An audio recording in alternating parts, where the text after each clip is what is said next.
May nangyaring mali noon at ramdam na ramdam mo ito sa kaibuturan ng iyong puso. Hindi malakas. Hindi biglaan. Pero tahimik, parang ang buhay ay umikot sa maling direksyon ng walang babala. Sinubukan mong ayusin ito. Sinubukan mong magpatuloy. Ngunit kahit gaano mo pa pinilit magpatuloy, may isang bagay na patuloy na humihila sa iyo pabalik. Aries, ang mensaheng ito ay hindi nagpakita ng aksidente. May dahilan kung bakit ito naririnig mo ngayon. Ang universo ay tahimik na nanonood, inaayos ang mga nasira, pinapagaling ang mga nabigo, at muling isinulat ang mga bagay na akala mong hindi na maibabalik. Ang pagkakamali ay hindi kailanman nilayon na wakasan ka. Ito ay nilayon upang paghanda ka. Aries, may mga pagkakataon sa buhay na ang mga bagay ay unti-unting nasisira ng tahimik, na walang ibang nakakakita, pero ikaw, ramdam mo ito. Naramdaman mo ang pagbabago nang huminto ang mga plano, nang magbago ang mga usapan, nang hindi na nagbunga ang iyong mga pagsisikap. Nagtanong ka sa sarili mo, iniisip kung saan ka nagkamali, inuulit ang mga desisyong hindi mo na kayang baguhin. Pero paano kung walang talagang nabigo? Paano kung lahat ng ito ay tumigil para sa isang dahilan na hindi kayang ipaliwanag ng lohika?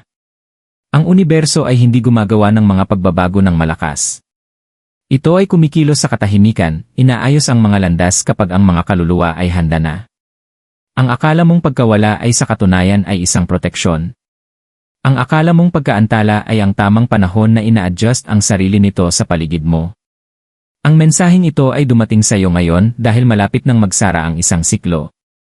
Ang enerhiya sa paligid mo ay nagbabago, tahimik na inaayos ang mga nasira, at tinutulungan kang magbalik sa kung ano ang talagang nakalaan para sa iyo. Hindi ka huli. Ikaw ay inihahanda. Ang pagbagsak ng nakaraan kung saan nagkamali. May panahon, Aries, na ang lahat ay parang umaandar ng perpekto. May mga pangarap ka, mga plano, at isang pusong puno ng pag-asa. Ngunit dahan-dahan, nagsimulang magbago ang enerhiya sa paligid mo. Ang mga bagay na dati mong itinuturing na tiyak, mga relasyon, mga pagpili sa karera, pati na ang iyong sariling mga hilig, ay tila nag-iba. Hindi ito biglaan, isang tahimik na bulong, parang isang pinto na dahan-dahang isinara mula sa malayo. Maaaring naramdaman mo ang sakit ng mga desisyon na hindi nagtagumpay o ang bigat ng mga salitang hindi nasabi. Marahil nagsikap ka, ngunit walang nakitang gantimpala, o nagmahal ng buo, ngunit hindi ito nasuklian ng pareho. Patuloy mong pinilit, sinubukang ayusin ang mga sirang piraso. Ngunit sa kabila ng iyong pagsisikap, tila hindi mo kayang ibalik ang mga bagay sa dati. Hindi ito kabiguan, Aries. Ito ang universo na naglalagay ng puwang. Puwang para sa isang bagong bagay na mag-grow at para sa mga aral ng nakaraan na mag-settle. Sa mga tahimik na sandali ng kawalan ng katiyakan, ikaw ay hinuhubog kahit hindi mo ito nakita noon. Hindi ka nawawala. Ikaw ay na-redirect. Ang mga akala mong mga pagsubok ay simpleng mga hakbang ng universo upang tiyakin na handa ka na para sa susunod. Ang nakaraan ay parang puno ng mga pagkakamali at sirang landas, ngunit ngayon, kapag tiningnan mo ito, mapapansin mong ang mga iyon ay mga hakbang lamang patungo sa mas malalim na pag-unawa mo sa sarili at sa iyong layunin. Ang mga piraso ay nagkalat ng may dahilan. Kailangan nilang mabuwal upang magkasama silang muling bumangon sa tamang paraan. Ngunit hindi ka nag-iisa sa lahat ng ito. Ang universo ay gumagabay sa iyo kahit hindi mo maramdaman ang kanyang kamay.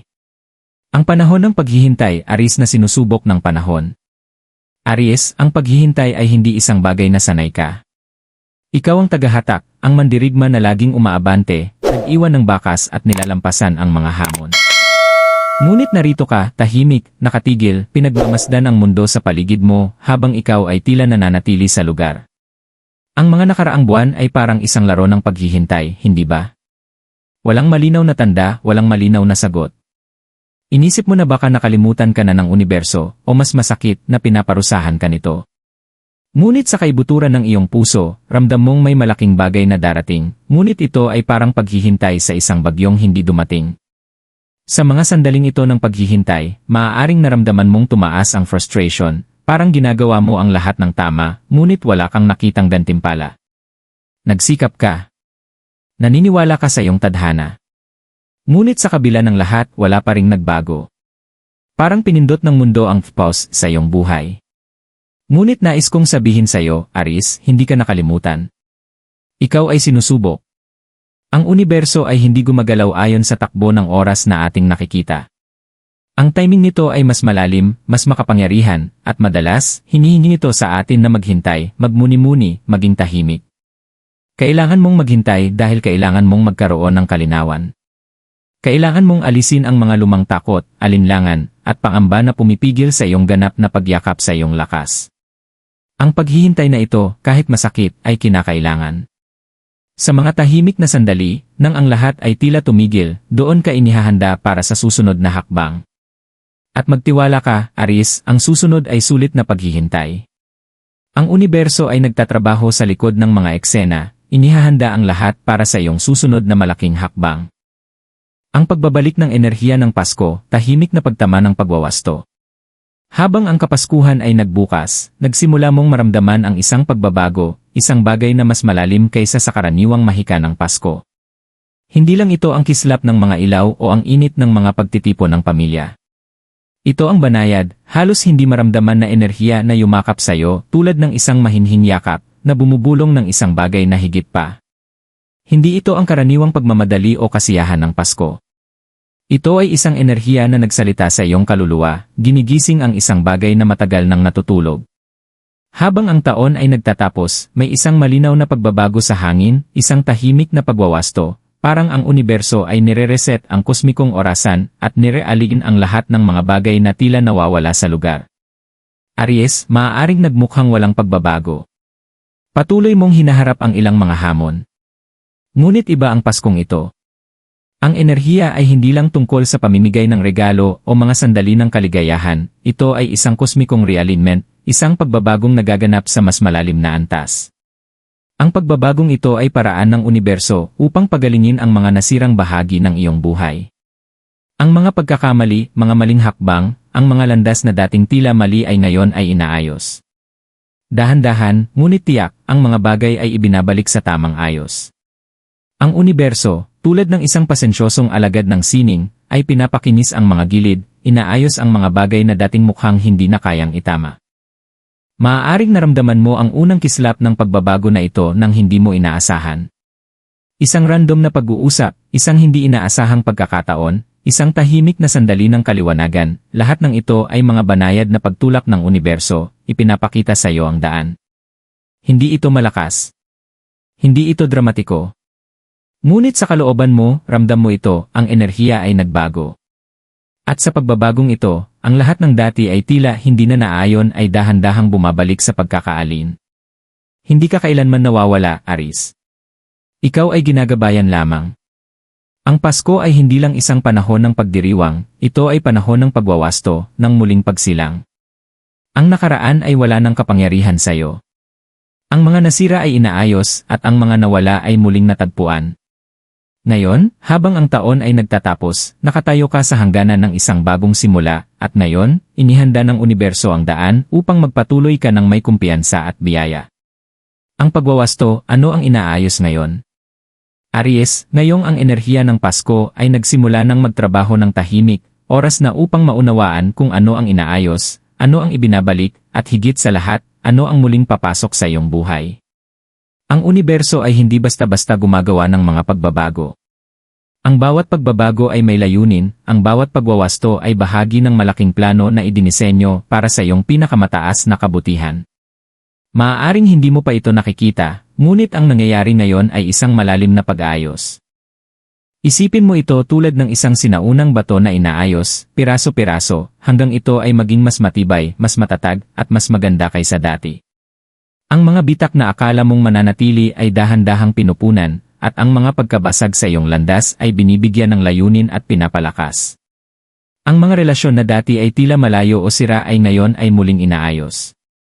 Maging ito man ay isang mahal sa buhay, isang kaibigan, o kahit isang sitwasyon na inisip mong wala ng pag-asa para sa pagkakasunduan, ang pagpapagaling ay nagaganap.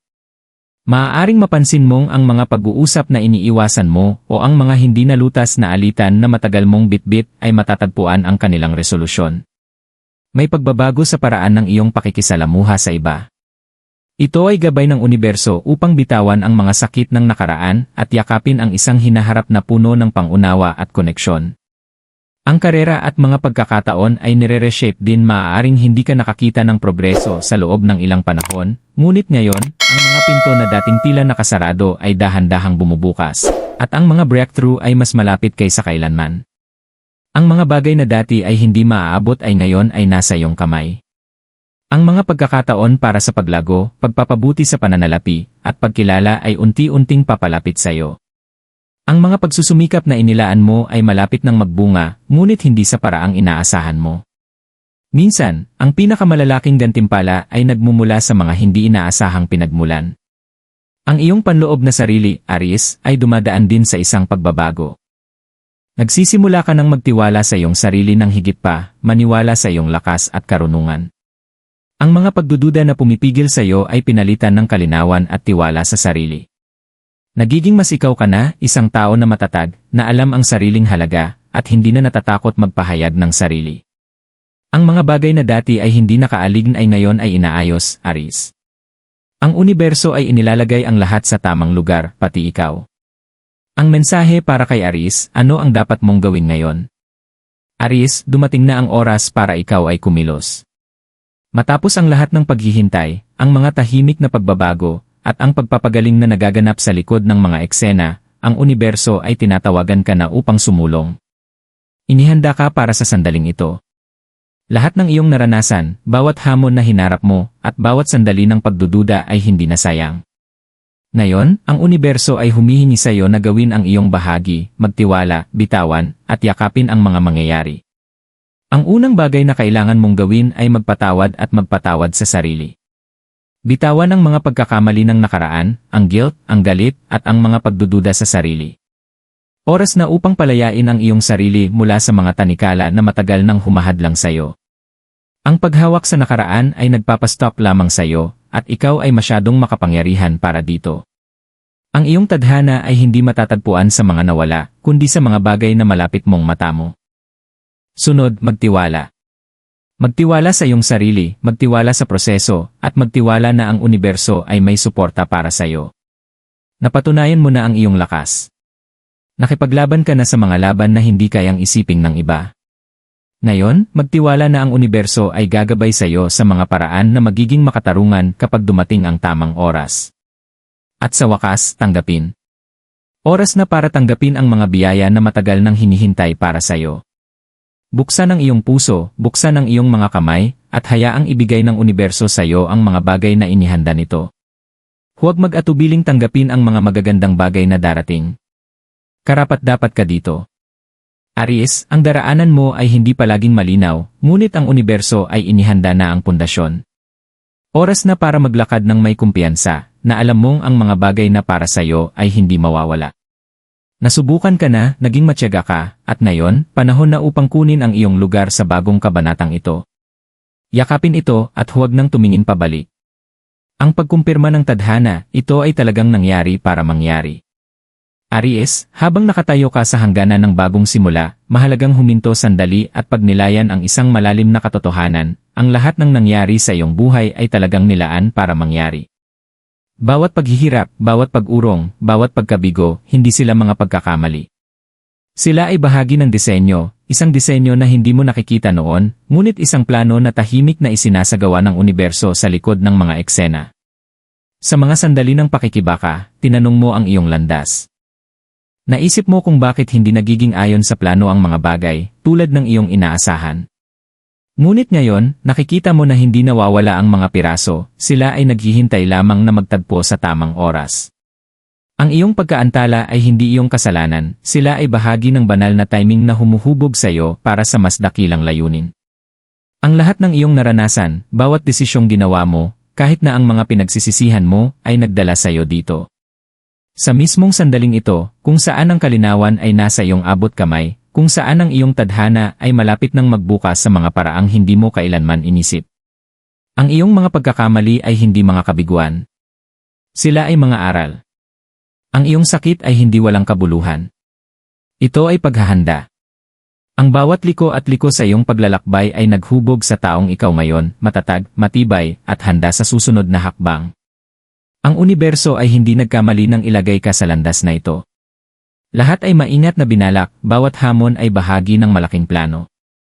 At ngayon, Aries, ikaw ay handa nang magsimula sa buhay na matagal nang naghihintay sa'yo. Ito ay talagang meant to happen. Ang universo ay gumagabay sa'yo patungo sa sandaling ito ng kalinawan, at ngayon na nakikita mo ito, oras na upang kunin ang iyong nararapat. Ang susunod na kabanata ay magsisimula, at puno ito ng pangako ng lahat ng iyong pinaghirapan. Aries, habang nakatayo ka sa threshold ng bagong kabanatang ito, huminga ng malalim at ramdamin ang bigat na nawawala sa iyong mga balikat. Tapos na ang laban. Ang paghihintay ay nagbunga. Ang lahat ng iyong naranasan ay naghubog sa iyo, at ngayon, handa ka nang yakapin ang buhay na matagal nang naghihintay sa iyo. Ito na ang iyong panahon.